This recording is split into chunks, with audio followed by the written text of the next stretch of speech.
Topruk bilen, elim bilen, öydüm nağıslı. Her bir erişin yürük tari, aralary argasly. Öydümden darık kakyan, göğe tılladım aslı. Darık urup gül bitiryen gülümingdeş Gülhanım. Dilmayıca barmaklığından dürdü külyele canım.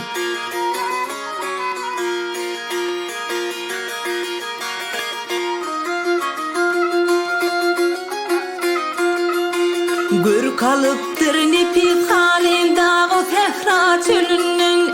Fergin sumur cılgı senin alyan aklar gülünün. Ayın günün nurun göryen nur doyan gülüngdün. Gülür pek gönün ağsıdır gülümingdeş Gülhanım. Zilmayıca barmaklığından dürdü külyele canım.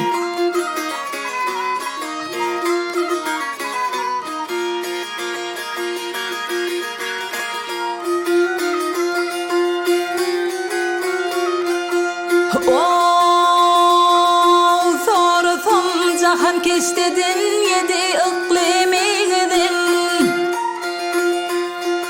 Bürdüm dip ayda gülmin çetimde qalıldydın.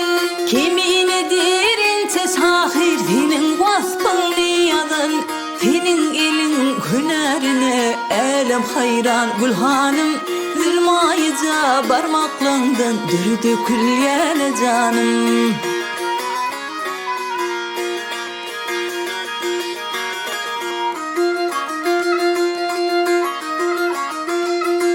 Tarifini tülütemmin alıp elime tabi. Mehriban bulup açıllın yatladıp bahar yadi.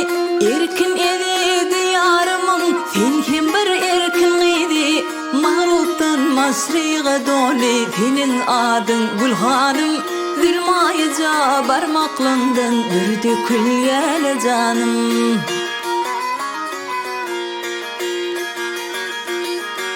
Erkin idi diyarımın sen hem bir erkin idi. Mağruptun masriğe doli senin adın Gülhanım. Zilmayıca barmaklığından dürdü külyele canım.